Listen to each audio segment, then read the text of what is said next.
Λοιπόν, εδώ με τον Bob ξεκινάμε δυναμικά.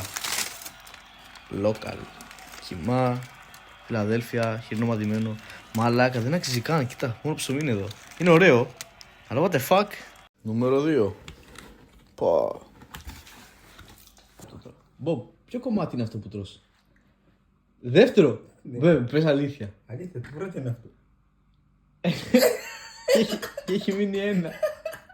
Αυτό είναι 3. Και εγώ έφαγα ήδη 5. Ναι, Και μου είπες να φάω αυτό. ναι. Δεν μπορείς να φας. Όχι. Δεν αντέχεις. Κύριε Λέισον. Τελευταίο για κλείσιμο, σαλάδα Κέσσερα. Πολύ τουμπάνι. Μπρο, θα τρως όλο. Black Panther. Μπορείς να τρως. Μπορώ. Μόνο αυτό. Ναι, νομίζω. Εντάξει, καλό ήταν. Μπρο, τόσο σου έβαλα και πριν. Τόσο σου έβαλα και τόσο είναι ακόμα. Όχι. Έφαγα πολύ, ήταν μέχρι εκεί. Πού? Δεν ήταν εκεί. Εσύ το πήγες εκεί.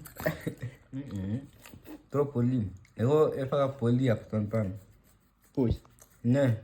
Πάμε. Για εδώ φαΐ, κοίτα εδώ. Κυριακή εδώ θα φανούν. Δείξτε το φαγητό. Bang, bang, bang, bang, bang, bang, bang, bang, bang, bang, bang. Damn. Τι είναι αυτό?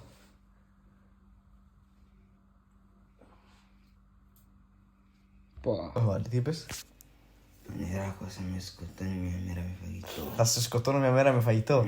Γιατί δεν μπορείς να φας άλλο, ένα γλυκάκι. Μπρο, ένα γλυκό. Όχι. Τίποτα δεν είναι αυτό. Είμαι έγκυος.